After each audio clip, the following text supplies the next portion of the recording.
gavel cracks. Michael Brady's shoulders shake, not from fear, from laughter. The jury shifts in their seats. A woman in the front row grips her husband's arm. The prosecutor's pen freezes mid-note, ink bleeding into paper. Judge Morrison's wrinkled hand hovers above the bench, knuckles white against dark wood. Brady laughs harder. His chest heaves against the orange jumpsuit. The sound bounces off courtroom walls, sharp and wet, like boots on broken glass. "Mr. Brady," Judge Morrison's voice cuts through. "Control yourself. Hi viewers, kindly tell us where you're watching from and what time it is." 4 correction officers dead. A prison warehouse burned from the inside. Blood in elevators, smoke that choked hallways for hours. And the man responsible sits 20 feet from the victims' families, grinning like he just heard the world's best joke. The judge clears his throat. Papers rustle. On 4 counts of first-degree murder, this court sentences you to death by lethal injection.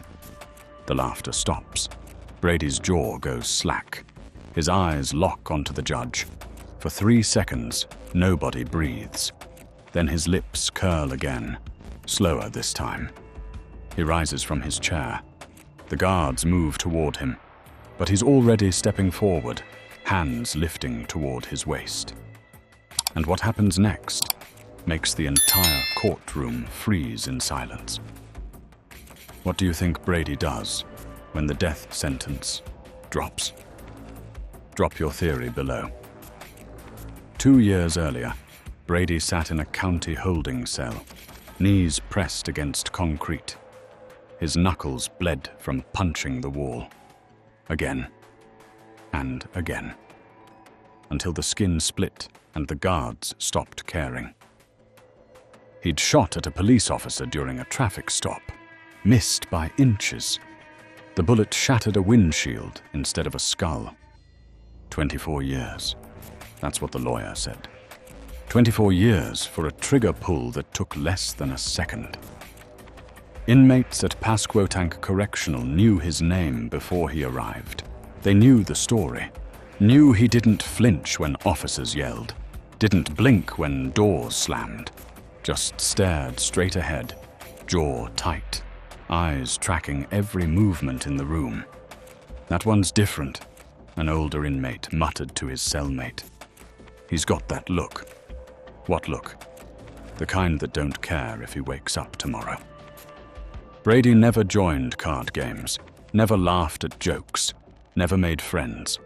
He worked his shifts in the sewing warehouse, hands steady on fabric, eyes scanning tools on metal shelves, hammers, shears, blades used for cutting thread. Other prisoners avoided him, not because he threatened anyone, because he didn't need to. He moved through the prison like smoke, quiet and everywhere at once. Guards thought he was adjusting well. Model inmate, no incidents, no write-ups, but no one realized Michael Brady had already started counting down to the day the prison would run red. And the place he chose to begin that countdown was the prison sewing warehouse. What do you think Brady was planning in that warehouse? Comment your thoughts. 6 months before the attack, Brady stood beside a sewing machine, threading fabric through the needle. His hands moved slow, deliberate. The guard near the door scrolled through his phone, bored. Behind a stack of cardboard boxes, Brady crouched. His fingers traced the outline of a hammer tucked beneath a torn tarp. He'd moved it there 3 days ago, 1 inch at a time. Nobody noticed. He wasn't alone. 3 other inmates worked the same shift. Darnell, tall with a scar across his temple. Jamal, quiet and wiry, always watching. Rashid, built like a linebacker, forearms thick as pipes. They didn't talk much, didn't need to. A glance, a nod. That's all it took. Brady slid a sharpened piece of metal between 2 wooden boards. It fit perfectly. He covered it with fabric scraps and walked back to his station. "Don't start no uprising in here," a guard joked one afternoon, tapping Brady's shoulder as he passed. "You boys got it too good." Brady smiled, said nothing. The guard laughed and kept walking. That night, Brady lay on his bunk, eyes on the ceiling.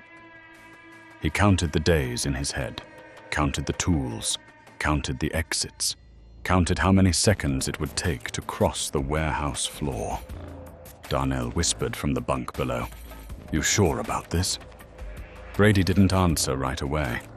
He listened to the hum of fluorescent lights, the distant clang of gates closing, the shuffle of boots on tile. "Yeah," he finally said. "I'm sure." Jamal rolled over in the next cell. "When?" "Soon," Rashid grunted. "How soon?" Brady closed his eyes. "When I say." The warehouse had become their hunting ground.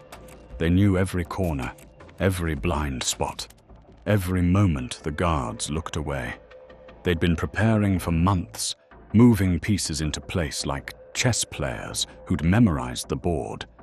But no one, not the guards, not the warden, not the other inmates, knew the uprising had already begun. And the first step of Brady's plan required blood. How do you think Brady convinced the others to join him? Let us know below. October 17th, morning shift. Brady clocked in at 7. The warehouse smelled like old fabric and machine oil. He pulled on gloves, grabbed a roll of thread, and walked to his station. Officer George stood near the storage area, clipboard in hand. Older guy, close to retirement. He checked inventory every Tuesday. Same routine, same time. Brady set down the thread and moved toward the back. Darnell followed, footsteps soft. Jamal stayed near the door, leaning against a supply cart. Rashid positioned himself by the main aisle, blocking sight lines. "George," Brady called, "can you check something back here? Thread's tangled." George looked up, sighed, set the clipboard on a shelf and walked over.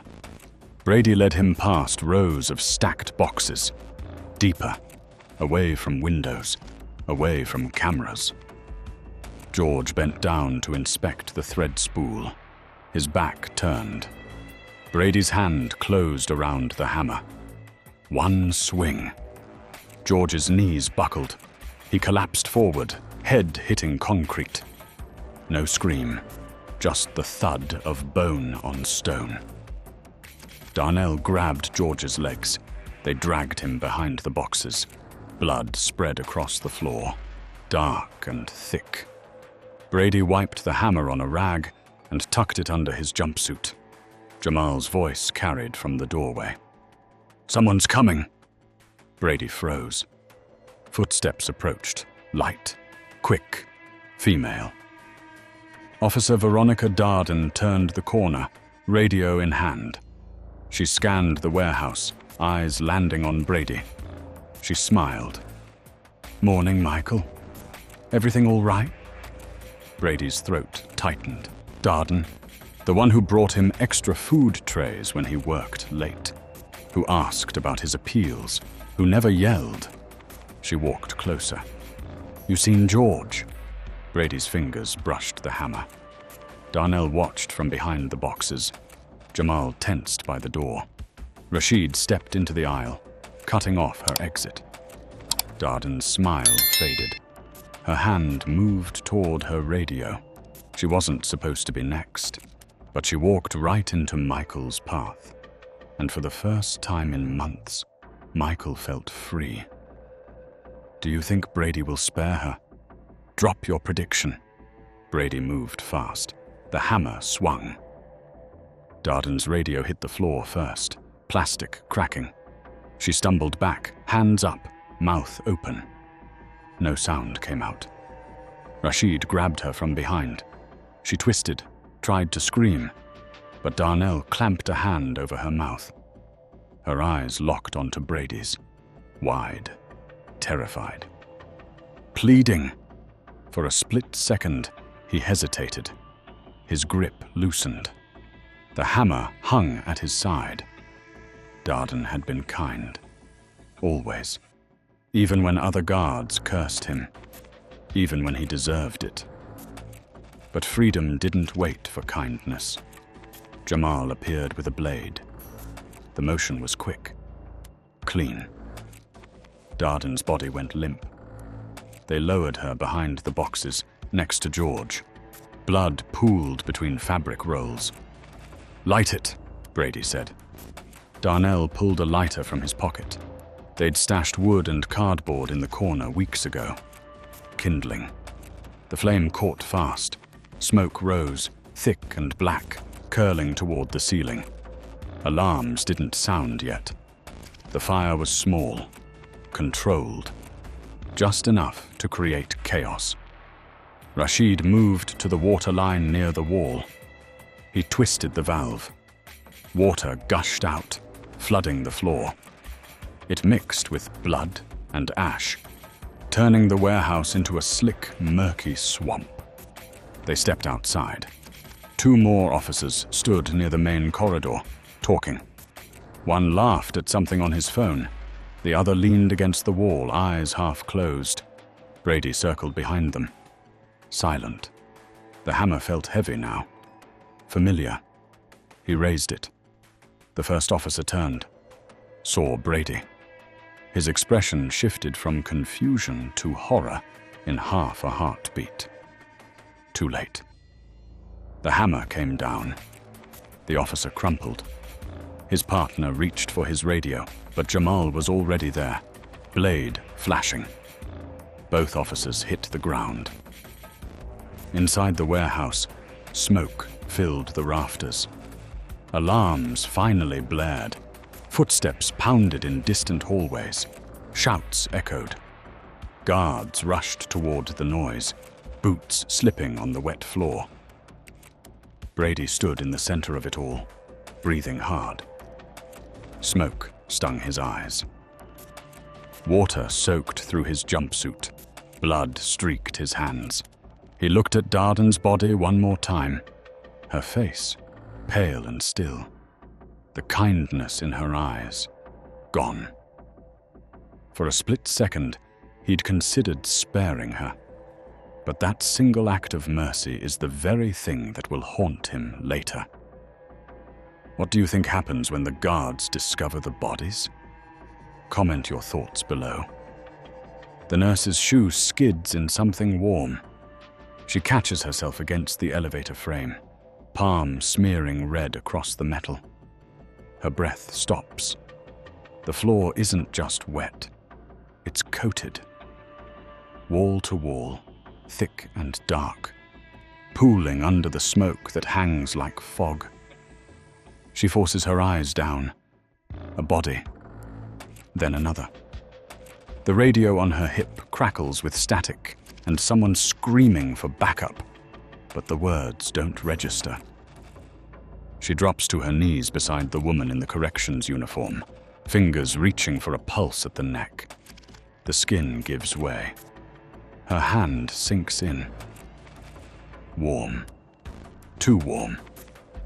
She jerks back, staring at her own fingers, and the reality hits her all at once. This isn't a wound she can close. This is a throat that's been opened. Michael's legs pump hard across the open yard. 3 men flank him, their shoes slapping wet concrete in rhythm. The fence is 30 feet away, 20. Sirens scream from every direction, bouncing off the brick walls, multiplying into chaos.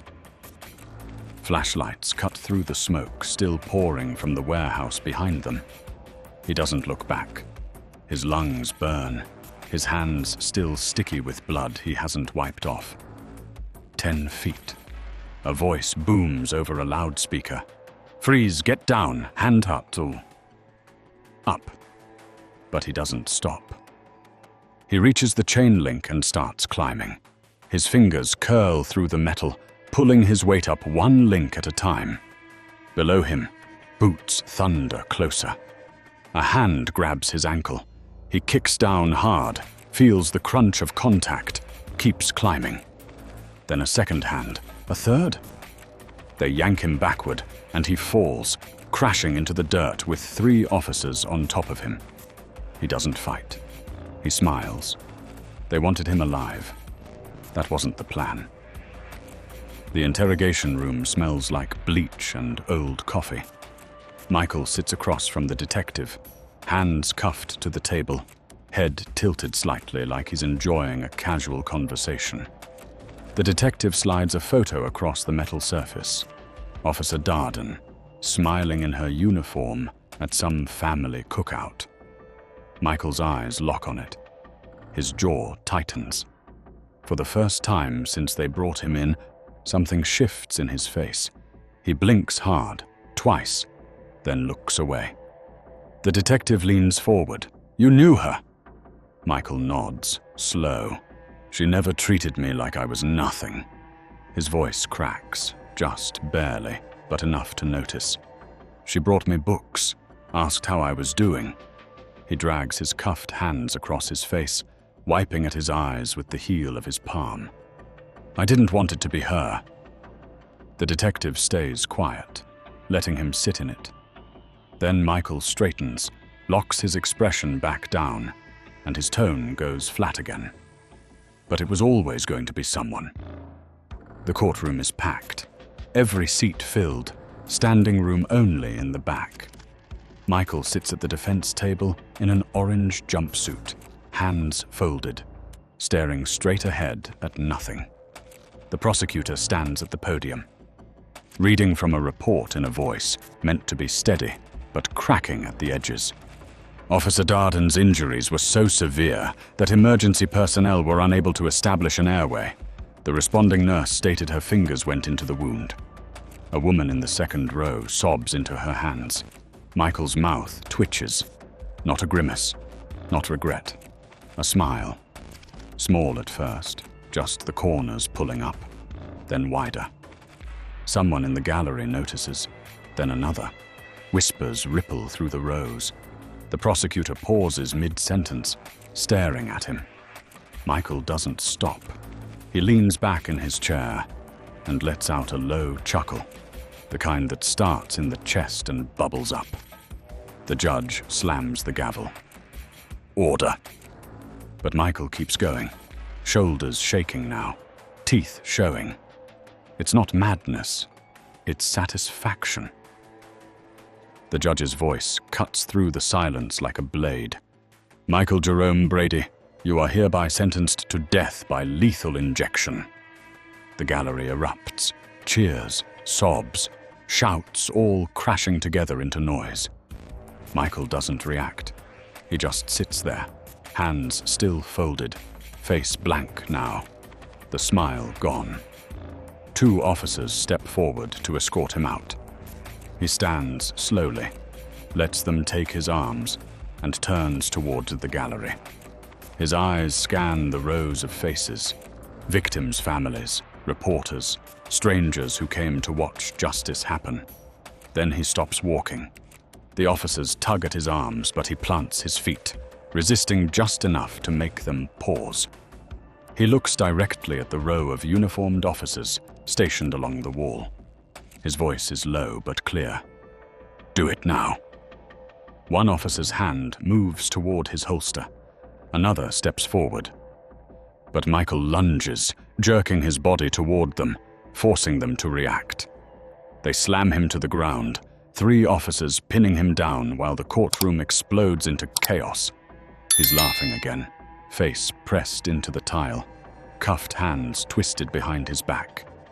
They drag him toward the side door, and his voice echoes back into the room. "I told you, either way, I win." If this story left you stunned, hit that subscribe button and turn on notifications so you never miss the next shocking true crime case that'll keep you up at night. Drop your thoughts in the comments.